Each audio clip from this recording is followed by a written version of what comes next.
very warm hello to all the learners all across the world. So I am Shruti Kaura, and in this video I am going to tell you something which is very important for all of you to know. Let's go ahead, let's start this beautiful journey. So before I go ahead, I must give my heartiest wishes to all of you all across the world. So my dear viewers, I am really overwhelmed to see your love, affection and respect through your likes, comments and messages. Of course, I have received a lot of comments and messages, and that is the reason I am giving my heartiest wishes to all of you. Wonderful. Let's go ahead. So this is a video which is a must-know video. So please do watch it till the end so that you learn the maximum through this video. Perfectly fine. Let's go ahead. Before I start, there are certain important phrases which I have seen it's missing in a lot of people. Now, what are those important phrases? Let me tell you. Now, most of the time, you use the word or you use the phrase can you. So let me tell you, can you, why you should not use the phrase can you. See, can you is something you use when you are actually telling someone or when you are asking someone if that person has a capability or not. For example, if you say, can you fix my computer? No, that's wrong. Please don't use the phrase can you. Now, what it means, if I am not going to use the phrase can you, what am I going to use? I have to use the word could you please. Could you please fix my computer? Could you please help me out in learning this particular concept of physics or astrophysics? That would be wonderful. So from now onwards, start using the word could you please when you're going to make any polite offer, request or any statement where you think you are going to use can. Please don't use the phrase, the word can. Wonderful. Let's go ahead. Next. There are certain examples I want you to use. That is, could you please pass that paper? Could you please move this box? Could you please pass this paper? Could you please move this box? Could you please help me out? Please use that rather than saying, can you please pass that paper? See, look at the tone, the way I'm speaking. Can you please move this box? No. Could you please pass that paper? Could you please move this box? Perfectly fine. Let's go ahead. Next one. Now, most of the time when you don't want to do something, you say, oh, I cannot. If somebody, let's say, asks for your help and in return, you say, oh, I cannot help you. That's not the right phrase. Rather, I suggest, I'm afraid, I won't be able to help you. So, afraid is used for two meanings. Most of the time, I come across this question that I'm usually afraid means something we are scared of something. Like I'm afraid of spiders, I'm afraid of snakes. But here, afraid has got a second meaning as well. It's like that when you are going to, give some negative news or which you feel some negative news is true, or when you want to say no in a plain, kind of by and large, the, main usage of I'm afraid here that I'm going to explain you is, I'm afraid that I can't accept this job. I'm afraid I won't be able to help you out. That is much better. Next. The third phrase is I wonder. Sometimes when you have to ask a question which could be a little personal, when you're going to, ask somebody's opinion, when you're going to ask someone some information. So let us all pledge that we'll talk in a polite way. Now, what is that polite and sophisticated way? Rather than saying, I'm surprised why you choose to study biology or arts. Let's say if you feel that, science is the field which someone should pursue, or the STEM, that is science, technology, engineering and mathematics. But on the contrary, if someone has chosen some other field and you want to ask that question to your friend or someone else, then rather than saying, I'm surprised why you chose to study arts or philosophy, so rather say, I wonder why you choose to study biology or, maybe some other subject or maybe some other thing. So what is the right way? Politely ask someone to do something, right? And when you want the other person should express his or her opinion, then use this I wonder. Or what is an example? I was just wondering if you could help me. See, you are not directly requesting the other person to help you. Rather, you're saying, I was just wondering if you could help me out. I was wondering if you could drop me home. I was wondering if you could pick me up for the 8 a.m. party or the 8:30 party. That is the right way. Next. Most of the time we say I'm sorry. I suggest use I'm really sorry. What do I mean by that? Oh, I'm really sorry to keep you waiting. I'm really sorry to call you at such, midnight, at such a time. That is the right way. Next, sometimes you say I'm listening to you. It's okay. The English is absolutely correct. But I suggest say I'm all ears. I'm all ears. I'm sorry. Now the question is, do we have to say I'm sorry or do we have to say I'm really sorry?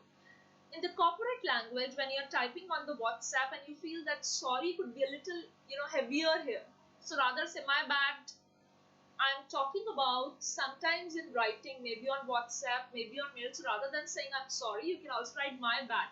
Let's say somebody call you for a meeting. Somebody has fixed a con call with you at, let's say, 9:30 or maybe 10:30, and you fail to attend that meeting maybe by 10 to 15 minutes, or you were 10 to 15 minutes late. Then use this particular term in your chat box, in your Google, chat, in your maybe Zoom meeting, that my bad. That's much better. Even in WhatsApp and Telegram too. Now, I hope this much point is clear. Next. Rather than directly saying that I don't understand it, it's better to say I don't get it. Rather than directly saying, oh, I'm very hungry, you can say I'm starving. Or even the word ravenous is also there. When you don't want to say very hungry, you can also use the word ravenous. Not, this is a little, technical. So rather than calling this particular word, maybe the other person will understand or maybe the other person will not understand. Say the word or say the phrase, I'm starving. Next. Now, if I look at this word stupid, this might sound, a common word, but this should not be so common. You cannot say that don't be stupid. Rather, keep it a little light. Don't be a jerk. Come on, don't be a jerk.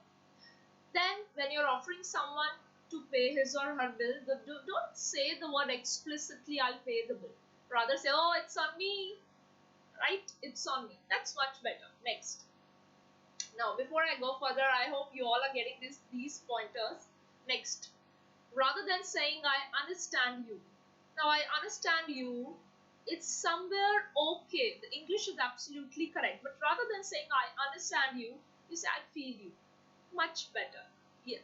Try it, use it. You'll feel the difference. Next. Sometimes you say I don't know. Even in Telegram I have seen a lot of my students writing IDK. It took me some time to digest and absorb that IDK is I don't know. But I am adding on top of it to all of you who are watching this video. Rather than saying I don't know, it's say oh, it beats me. That is, kind of the latest kind of the lingo that generally people are using. I'm talking specifically in your WhatsApp or where you're using the short codes. Next. If I go to the next word, the next words, it's talking about phrasal verbs. The next particular thing is phrasal verb. Now there are a lot of phrasal verbs. Trust me, then all the learners, be it of IELTS, be it of CAT, be it for PTE, TOEFL, GRE, GMAT, all these learners just ask me one question that, ma'am, we have got so many phrasal verbs and they are quite confusing. And if we go one step further and start using certain particular phrasal verbs, which we can use in our day-to-day language, what are those selected phrasal verbs? I'll tell you. There are some selected phrasal verbs that I want all of you to use to actually boost your English proficiency. The first question is, what are phrasal verbs? When you put a verb with a preposition, that's what you call phrasal verbs. Second, there are so many phrasal verbs and trust me, sometimes they are very difficult to use. So let's, take a pledge. Let's promise to each other that after watching this video, you will start using these particular phrasal verbs from now onwards. Let's go ahead. So what are these phrasal verbs? The first set is put on and put off. So again, I'm saying don't just use plain English. Whenever you feel you are going to use the meaning of these particular phrasal verbs, So use them. Replace your plain English with these phrasal verbs and you'll feel the difference. I'll tell you the meaning of put on. What is the meaning of put on? If let's say you place a garment or maybe some jewelry, let's say I'm wearing a bracelet or some jewelry on some part of your body, then you use the phrasal verb put on, right? I hope everybody has got that. For example, I have to put on my shoes. You should, when you're going to wear your shoes, so rather than say I'm going to wear my shoes or I'm wearing my shoes, I have to put on my shoes. So rather than I have to wear my shoes, I'm making your life easier, I have to put on my shoes. Much better. Start using put on. When you put on either a garment or a piece of jewelry on part of your body. Let's go ahead. Next. Put off. If you look at the word put off, now put off means to postpone, to procrastinate. Now what do I mean by postpone? Whenever I'm going to postpone something at a later stage to some later on date, so then I use the word put off. For example, my friend's boss has put off the meeting until tomorrow. That means your friend's boss has delayed the meeting until tomorrow. So rather than saying delayed, you can use the phrasal verb put off. That's much better, and trust me, it will change the way you speak. Put on and put off is, to postpone. That is, if let's say you are planning to launch your own website or you're planning to do the assignment, but for the timing you have decided that maybe you'll do it after 1 month, after a week, or maybe after 2 days, then you can use the word put off. Wonderful.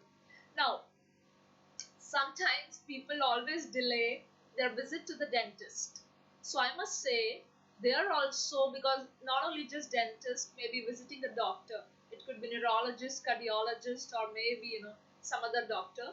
So you can say, I keep putting off going to the dentist or going to the ophthalmologist or going to that particular doctor. So I keep putting off going to the dentist or ophthalmologist. Wonderful. Let's go ahead. The next set of words, pick up and drop off. Very easy. You are already using it. I'll pick you up at sharp 8 a.m. You can say that, I was just wondering, let's say tomorrow there is a party and you want that you should pick your colleague and again you should drop her off. So you can say that I was wondering, use that word I was wondering if I'll pick you up tomorrow from your house and can drop you off after the office party. That is much better. Then a good sentence, a good shipping service provider will offer a large number of pickup and drop off centers. Of course, a good shipping service provider should have a lot of pickup and drop off centers. There is no doubt in it. The next set of word is get on and get off. What do I mean by get on and get off? I'll tell you, the meaning of get on is to have a very good relation. Generally, let's say you and your brother share a very good bond, share a very good rapport, right? Or maybe your sister, maybe your friend. So you can say, I really get on very well with my younger brother or elder brother, or maybe even with my boss. So I get on really well with my boss. So how we can use it rather than saying that we share a very good bond? A general sentence most of the people say is that I share a very good bond, we have a very good bonding, we have a very good, relationship, it's very loving. No, don't take the help of these makeshift words. Rather, use a very sophisticated phrasal, or I really get on well with all my cousins, with all my colleagues, with my boss, or with all my bosses till date, with all my teachers. It's a good thing to get on very well with everyone. It's really a kind of a skill, I must say. Let's go ahead. Next. Now he is worried. Oh my God, why is he worried? Is he worried whether his wife can get on with his mother? So I'm pretty sure every husband or every boy in that case is worried that whether their fiancés, whether their wives, whether their girlfriends can really gel, can really get on with their mothers. Same is the case with others as well. It could be vice versa. But on a lighter note, he is worried whether his wife can get on with his mother. Next, get off. Now you got it, get on, but now you have seen the beauty that the words which have got just minor variations like get on, right? Get on, get off. Put on, put off. The meaning has totally changed. It's not the opposite. So get off is when you leave a train, bus or an aircraft. That is when you say get off. For example, generally when you're saying goodbye to your family, friends, anybody, you can say give me a call when you get off the bus, when you get off the plane, when you get off the train. Give me a call when you get off the train, when you get off the bus. That's much better. Second, let's say generally you stumbled. Some people don't have that much habit of traveling by buses, and you stumbled upon. So you can say I stumbled as I was getting off the bus. I stumbled as I was getting off the bus. Remember these facts, right? Always use them. Next, a common phrasal verb which most of the students generally they commit mistakes while using these phrasal verbs. Fill out and fill up. Again, the meaning is totally different. The two are totally different. What is fill out and fill up? I'll quickly tell you what is fill out. When you complete a form, you use the phrasal verb fill out. So, what do you have to say? To sign up, let's say for a particular website, for a particular app, or for anything, to sign up, fill out. It's not fill in. Fill out their online application. That means complete their online form. Fill out. So how you will be able to remember this out is you're out of something when you have completed that thing. So this is one trick that all of you can remember, that you get out of something only when you complete that thing. So remember, in this way, fill out is to complete. Next, fill up. For the fill up, it's always related to the fuel, petrol, diesel, gas. So you fill up the tank of a vehicle with fuel. That is when you say fill up. When you fill the tank of a vehicle with fuel, right? So you could say, I entered the country and stopped at the first fuel station to fill up and buy a coffee, right? That I entered the country and stopped at the first fuel station to fill up and buy a coffee. So as you learned it, put on, put off. Put on is to, wear a garment or a jewelry. Put off is to procrastinate. Then get on when you have a very good relationship. Get off when you're leaving a train or a bus or an aircraft. Then fill out is to complete a form. Fill up is to fill the tank of a vehicle with fuel.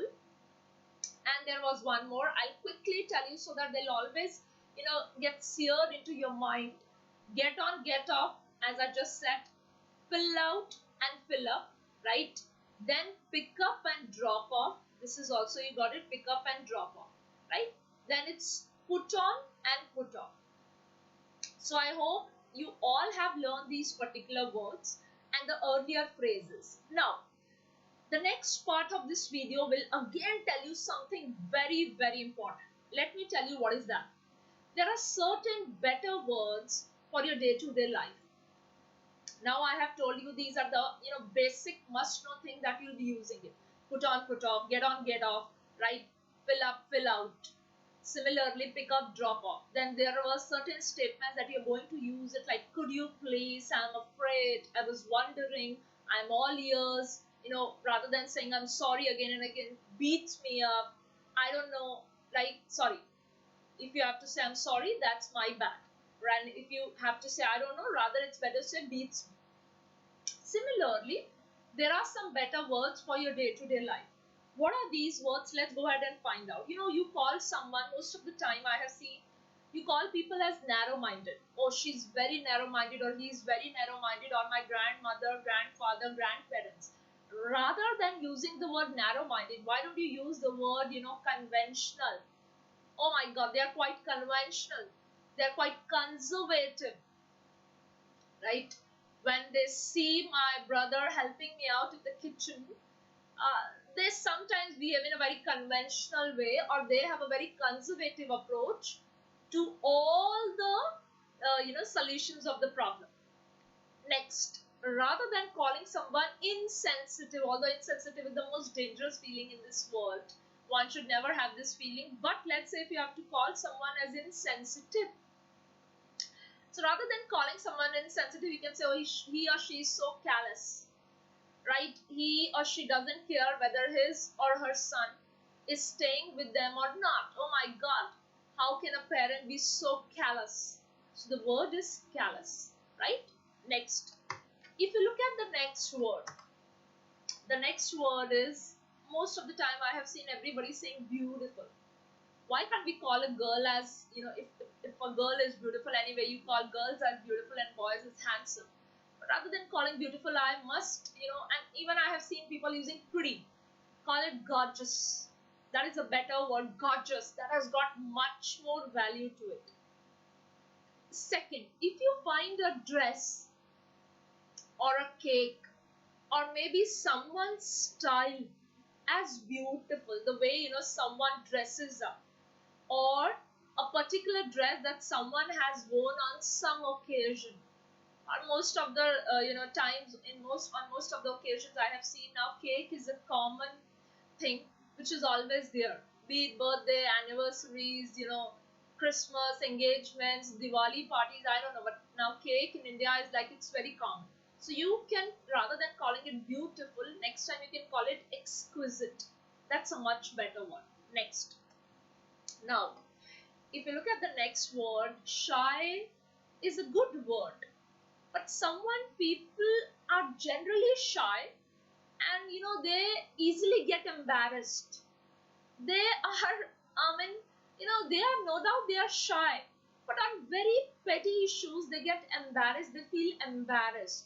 So rather than calling them shy, we can call them bashful. For example, you can say that he is rather bashful and refused to come out of his car for the photograph. I'll repeat once again, rather than calling someone as shy in this case, just like I told you, instead of calling someone as narrow-minded, say someone as, conservative or conventional. Rather than, calling someone as beautiful again and again, you can call that gorgeous or exquisite. And similarly, rather than calling someone as insensitive, you can call callous. Similarly, I'm telling you that rather than calling someone shy, if the person is kind of, feels embarrassed, so you can use the word bashful, that he is rather bashful as he has refused to come out of the car for the photograph. That is where use the word bashful. Next, if you look at the next word, most of the time I have seen that people are using think, I am thinking, right? I think. I mean, this is something which most of the people repeat again and again. I think. No, the good words are cogitate or ponder. Now the question is, how are you going to use these words cogitate or ponder? Let's go ahead. Let's find out. I have spent days pondering the meaning of life. Now, rather than saying I have spent days thinking, right, the meaning of life, thinking about the meaning of life, I'm unnecessarily adding a preposition to it. I spent days pondering the meaning of life. Or he sat silently cogitating. both of the words have got the meaning think. Rather than calling someone, oh my god, that dress is so bright, right? You can say dazzling. The word I have earlier also, I have told a lot of people to use this word, but now I am finally searing this word into your mind. Use the word dazzling. That's much better. Then boring is a word which I think that Gen X has been using it quite frequently. Don't call someone as boring or dull. Say it as monotonous or mundane. That's much better, right? It's boring, it's quite mundane, right? And if for a job you can say that's quite monotonous. Next, when something is clean and something is neat. So generally we use these two terms in the same sense, but if something is clean, use the word spotless in place of clean.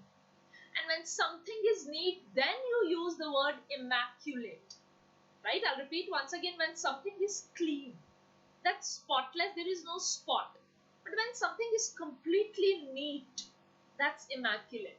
So in any case, I would be, advising you to use the word immaculate.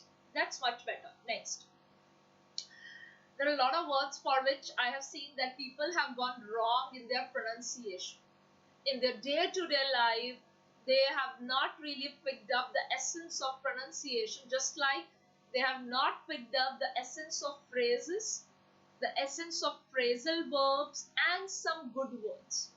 Like I just told you, exquisite, cogitate, and ponder. And then there were a lot of words. We'll do the revision once we'll come back to it. But then, similarly, there are some words which I want all of you to pronounce correctly in your life. What are those words? Let me tell you. Now the word is, now most of the time people say the word NY. The pronunciation is not NY, it's ONV. I'm repeating again, the pronunciation of this word is ONV.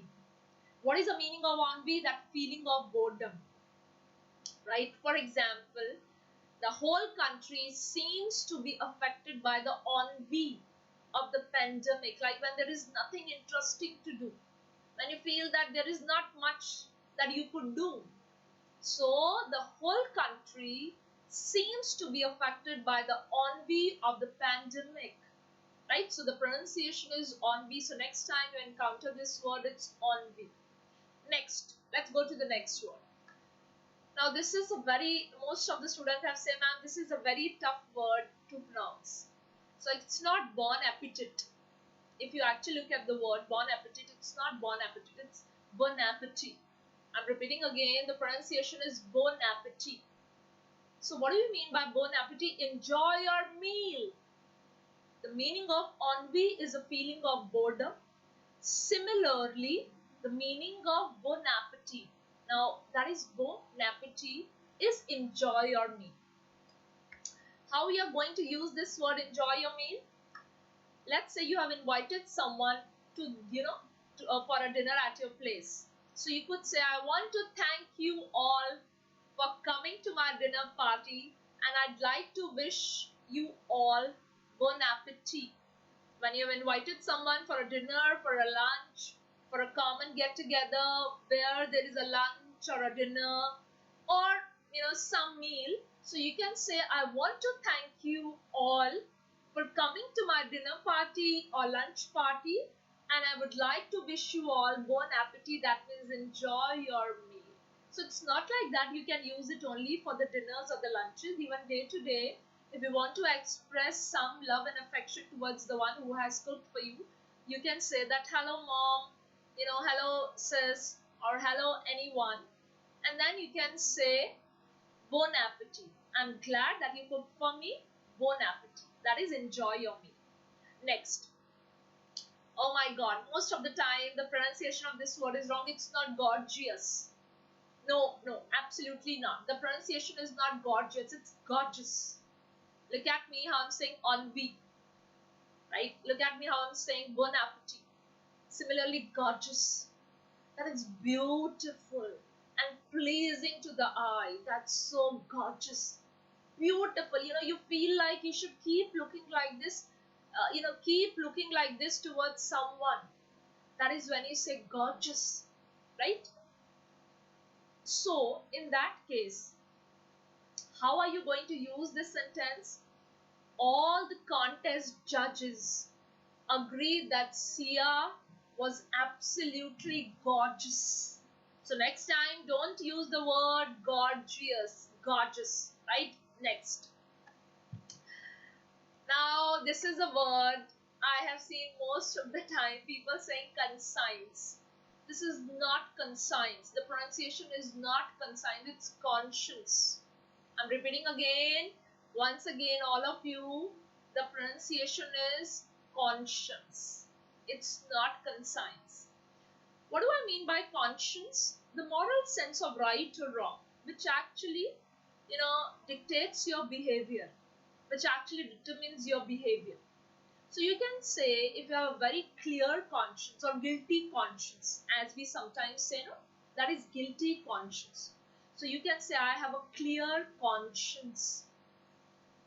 Now, apart from these pronunciation of these words, envy, bon appetit, right? Then there was conscience and gorgeous. There are some very confusing words, and that I don't know how many people have tried to answer that question. But trust me, these are the words which sometimes makes difficult for us to understand the subtleties of the English language. Let me tell you what are these words. Let's go ahead. Oh my God, persuade and convince. Are we using these two words interchangeably? Is it like that? Yes. Some of us are using it and some of us are not using it. Why? Because we hardly bother. We know that persuade has a different meaning, convince has a different meaning, but we never bother to check out that if both of them have got a meaning somehow to convince, how can I use the word persuade and how can I use the word convince? What exactly is the difference between the two words? Let me tell you, convince means when you cause someone to believe that something is true. When you actually, tell someone, when you make someone believe that whatever you are saying is true, right? That is what you call convince. You are not giving any kind of reasoning or argument. You're simply saying that, you have convinced the other person to believe. That is convince. For example, I convinced the police or I convinced the cops that I was innocent. I convinced my teacher that I was unable to do the homework as there was a power failure at my place. So that means you have already convinced the police or the cops, or you have already convinced your teacher to believe you. That is what is the meaning of convince. So what is the grammatical structure, the syntax for convince? You say convince someone that, convince teacher that, convince police that, convince judge that.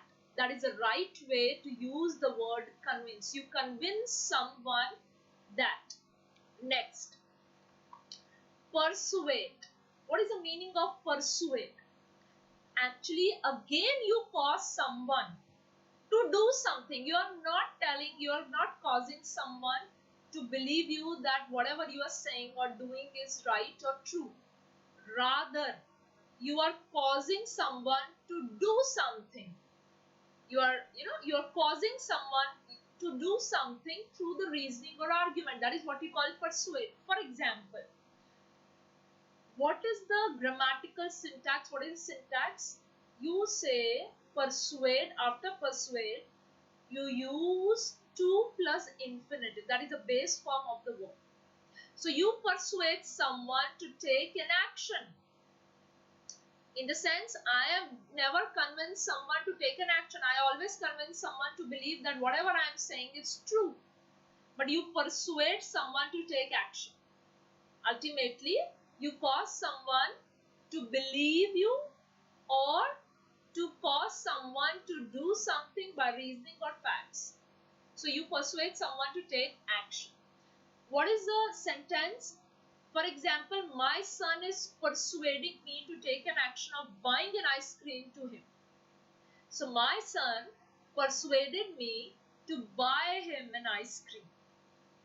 That is the meaning of persuaded. I cannot say that my son convinced me. No, because he has not yet convinced me. He is actually trying to convince me that I should buy him an ice cream. But convince is the wrong word. I cannot interchangeably use the word convince and persuade. Next, Joe persuaded me to take the job. So Joe is not going to take the job, but Joe, with his reasoning, with his arguments, with his facts, he is persuading me to take the job. So you always persuade someone to take the action, and that is the difference between convince and persuade. Don't use them interchangeably. They can be used, but that is very less common. So rather, I suggest don't use them. I hope everyone is clear with the meaning of convince and persuade. Don't use them interchangeably. Next, the word is cajole and coax. Actually, both of them, I have seen most of the time people are using the word buttering or flattery. Rather than that, these two words are also, they imply the same meaning to larger extent. But cajole and coax, majorly people are confused between the usage of these two words. What do I mean by cajole? Again, cajole is when I persuade someone to do something and the other person is totally reluctant to do that. So generally I make some false promises. Sometimes it could be fake promises as well.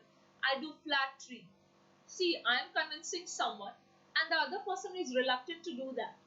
But maybe by flattery, maybe by promises, sometimes fake promises, I persuade that person. That is, what do I call cajole? Right? Kind of meethi baate karna. That is what we call cajole. So, the most effective technique is to cajole rather than to threaten. Yes, that's the right way. Non-violence, right? The most effective way or the most effective technique is to cajole rather than to threaten. So, please understand the meaning of cajole. The other person is reluctant and you are persuading that person to do something. Now, maybe you are doing flattery. You are doing some promise. It could be a fake promise. That is what is cajole. So the best way in modern times, the best technique is to actually cajole rather than to threaten. Next, she really knows how to cajole people into doing what she wants. My God, then in that case, the person must be a very diplomatic person, or a very good kind of she must have very good persuasion power, because she really wants and she really knows how to cajole people into doing what she wants. What she wants, she's cajoling people to do that. So she really knows how to cajole people into doing what she wants. Next, hoax. Is it not related to hoax? No. It is related, coax is related to cajole. That's ultimately related to persuasion by flattery. Again, the meaning of coax is to persuade someone. But you're persuading someone gently. You're gently telling someone to do something. Or, go somewhere. And how you're doing? Is it by flattery? Is it by fake promises? No. You're trying to be very kind. You're trying to be very gentle, very patient. You are appearing, you are pretending as if you're very kind. You're very patient. I hope everybody is getting the difference between coax and cajole. Cajole is you are doing it through flattery, or sometimes by promises. It could be fake promises. Sometimes. But look at the word coax. Coax is like you are again persuading someone to do something or to go somewhere, but you're pretending to be very kind, gentle, patient. At least you're appearing it to be, right? That is the meaning of coax. We coaxed the secret from him. Let's say some, authorities or, agencies are trying to get out a secret from somebody. So you can use the word coax. Like, you remain patient, you remain kind, you remain gentle with the person as you wanted to get out the secret from him. So you coaxed the secret from him. Perhaps you could coax your brother into taking you to the airport. Let's say tomorrow you have a flight to catch and there is a cab strike. All the cabs, all the taxis are on strike, and your brother has an important, exam or maybe some other, unavoidable event. So if your brother is having some, crucial event, so and you also want to catch your flight, so you have to coax your brother, like you have to be gentle, kind and patient that your brother will actually drop you off tomorrow at the airport. Fine, let's go ahead. Insolent and indolent, similar to convince and persuade, similar to coax and cajole. The word is insolent and indolent, right? So I don't know how many of you are aware of these two words, but even if you are aware of these two words, you should know the difference between two. Although only the pronunciation sound, there is a difference of S and D only, but the meaning of these two words is totally opposite. Let's go ahead. Insolent is very rude and insensitive. Again, think of the word callous, as I mentioned. Also, callous is a common word, but then callous is only insensitive. Here the person is very rude, very disrespectful, especially to the, authority. When there are authoritative figures, when there is, some senior officials, authority, you are being very rude and disrespectful to them. Then we can call you as an insolent person, or you are being insolent. The actor is known for his insolent attitude. Let's say there is some actor and he is being, on and off whenever he goes from one country to another. Always at the airport, senior officials stopped him and, they do a thorough checking of his credentials, of his, clothes, luggage. So actor always acts in a very rude and disrespectful way. So we can say the actor is known for his insolent attitude or behavior. Next, indolent. So indolent is mostly related to lazy, like one who's lacking energy. Someone or something lethargic, inactive, lacking energy, right? So in that case, you can use the word indolent. Just remember, insolent, that is rude and disrespectful. Indolent, lazy, lacking energy, lethargic, inactive. So John was indolent when someone is really addicted to a life of pleasures. When someone becomes a hedonistic, right? In that case, John was indolent and he is addicted to a life of pleasures, luxuries. So in that case, you can say that the person has become indolent. Obviously, when you are addicted to a life of pleasures or luxuries. Petulant. The next set of words is petulant and sulky. To be honest, again, these two words are totally different, but again, they have got somewhere similar meaning. Let's find out what do I mean by petulant and what do I mean by sulky. Before I go to petulant and sulky, let me tell you one thing. There is one very important word, that is disturb and perturb. Yes, I specifically wanted to focus on these two words first, disturbed and perturbed. I have got a lot of queries and messages that what exactly is the difference between these two words. Please understand it very carefully. Disturb is when you distract or disrupt. Perturb is when you disturb and subsequently you cause annoyance. When you're distracting someone, when you're disrupting someone, that's no doubt you're disturbing the other person. But perturb is no doubt you are disturbing, but you are simultaneously causing annoyance subsequently. For example, when someone disturbs your sleep, when you slept, right, you are then perturbed. When you are sleeping and someone disturbs your sleep, you are perturbed. So basically, the meaning of perturbed is when you make someone anxious, when you disturb someone, when you agitate someone, in when you create a disquiet, discomfort in someone's mind, that is when you call perturbed. For example, let's say a troublesome lad or a boy, he does everything he can to perturb the girl sitting in front of him. That is, let's suppose a girl is sitting in front of a boy, and that boy is actually not a very good boy. So he does everything to perturb the girl. In that case, he is not disturbing. He is creating an annoyance in girl's mind.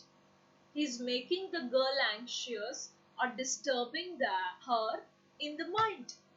Right? That is what you call perturb. Now I'll come to sulking and petulant. The pronunciation is not petulant, it's petulant.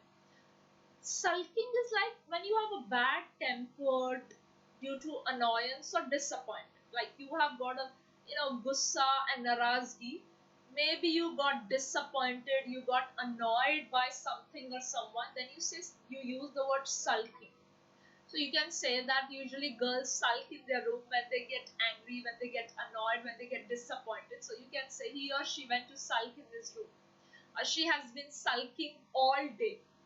That is bad tempered.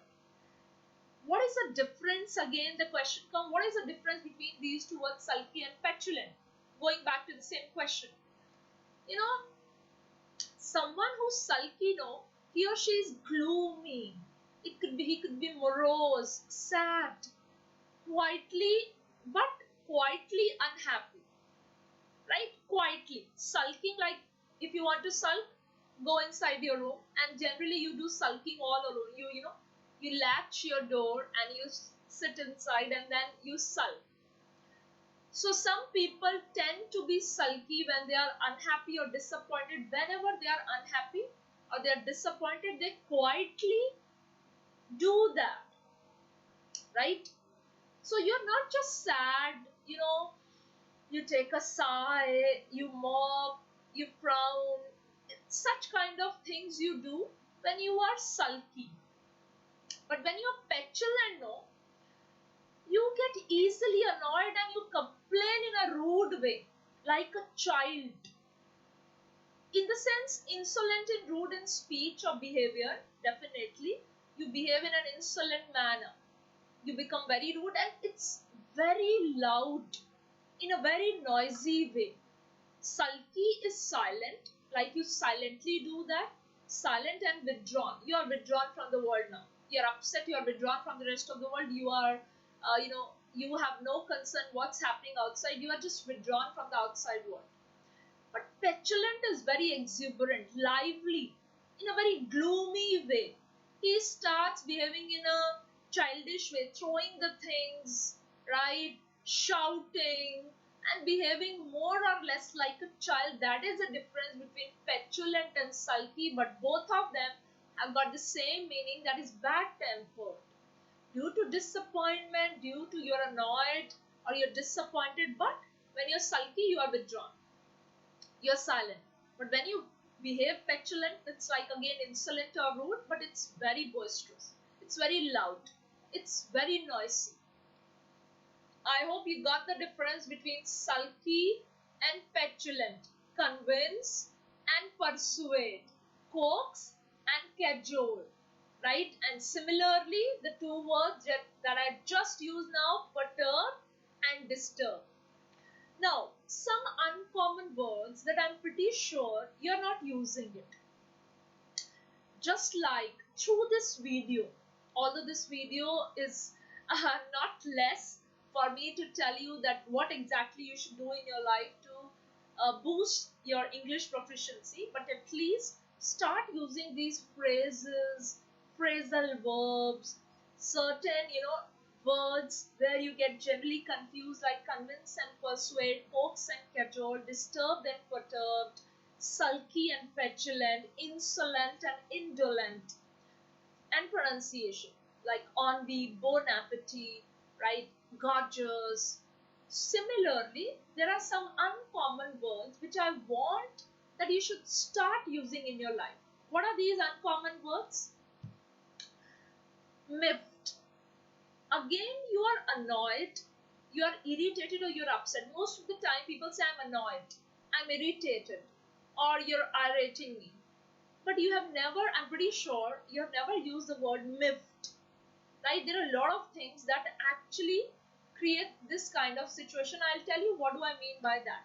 For example, when the newspaper boy continued to throw the newspaper in the puddle of the water. For example, there is a puddle of water in your balcony, in your outside veranda, and that newspaper boy daily throws that newspaper in that puddle of water. So don't you get miffed at that thoughtless boy? And you have told that person once or twice, but he's simply reluctant, or simply, he is not considerate enough. So don't you get miffed at the thoughtless boy? That is where you are annoyed, you are irritated. So you can say that when the newspaper boy continued to throw the newspaper in the puddle of the water, the owner was miffed at the thoughtless boy. So the word is miffed. I'm adding a new word to your dictionary of irritated, annoyed. You start using the word miffed. It irritates you, right? Next, humble pie. When you're forced to apologize humbly, you don't want to apologize, but you're forced to apologize humbly. In that case, use the word humble pie. So one may think that they are smarter than the others. Generally, people think they are smarter than others. But such people end up eating humble pie. Generally, I told you that I don't expect wisdom from each and everyone in this world, because generally people think that they are smarter than others. So usually such people end up eating humble pie, right? That they are forced to apologize humbly. Next, the lawyer had to eat humble pie in the court because the facts he presented were wrong. The lawyer had to eat humble pie in the court because the facts he presented were wrong.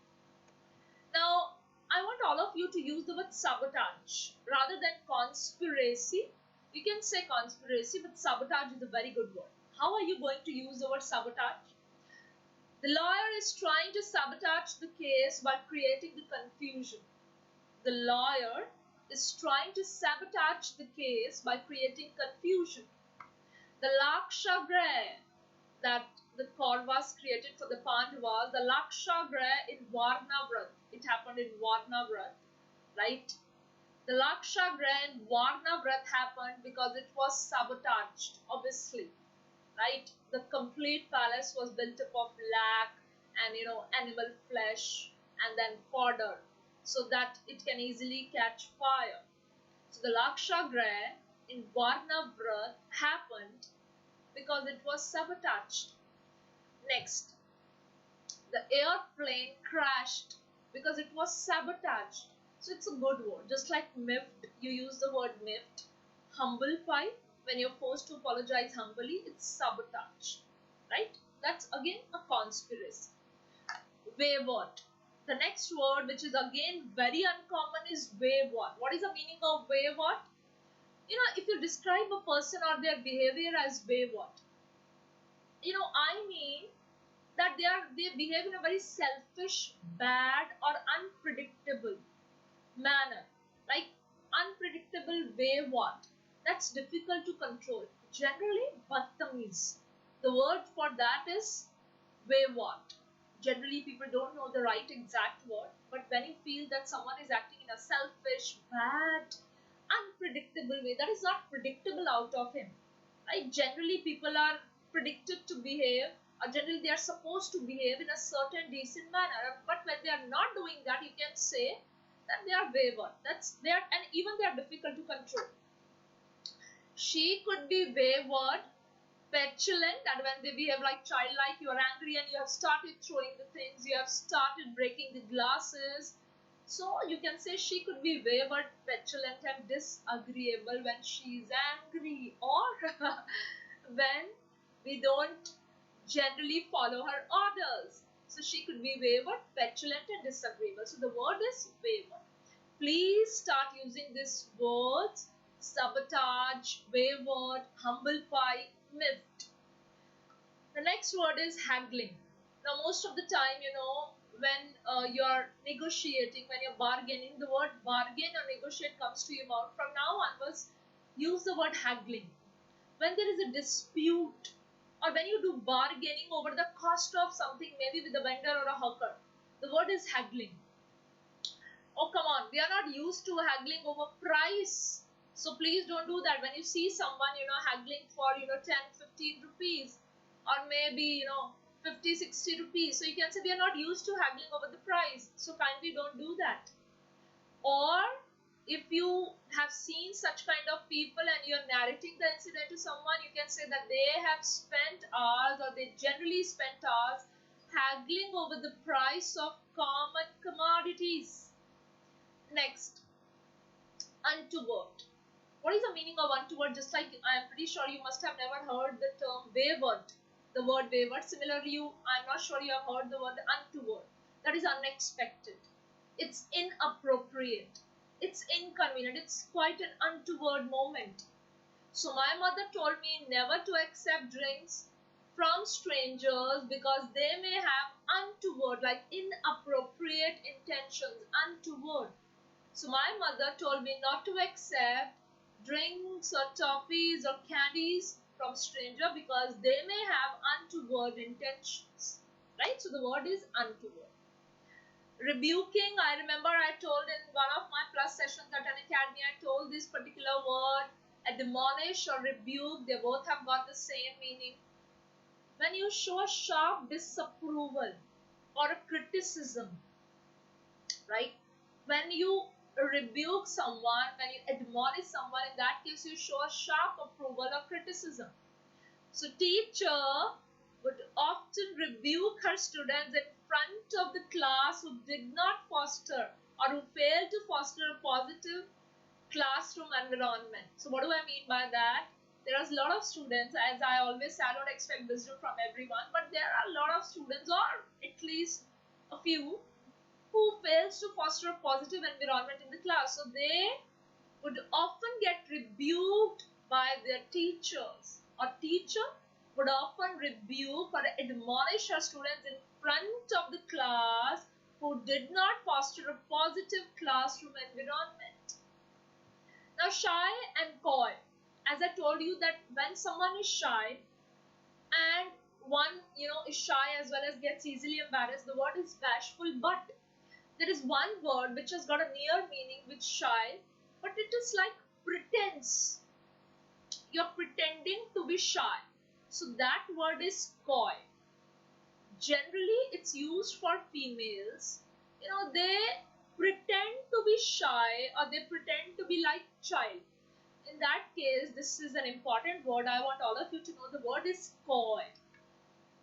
So what is coyness? The fact of being shy or of pretending to be shy or innocent. So sometimes you can say there is a natural coyness about her behavior. See, again, I'm using it for the female. There is a natural coyness about her behavior. Or she looked at him with a coy smile. Now, that is a pretense.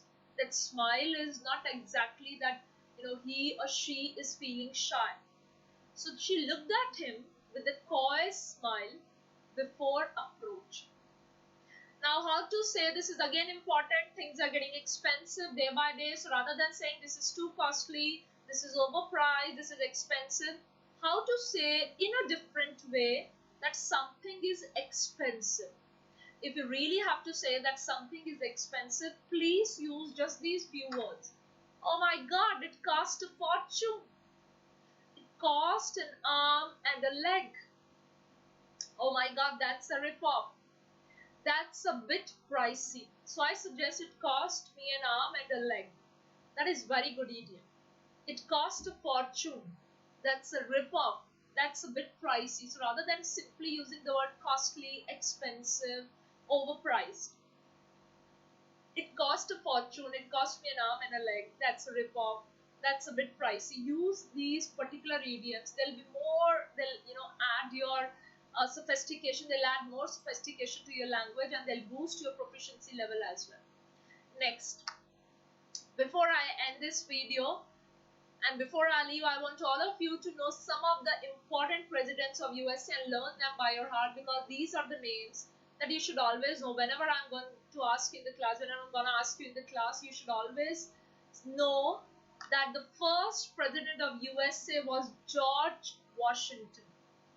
The third president was Thomas Jefferson. These are some important presidents and you should know them in your tips. On your tips, you should know them. First president was George Washington. Third, Thomas Jefferson. 16th president was Abraham Lincoln. 26th president was Theodore Roosevelt. 16, 26, first and third.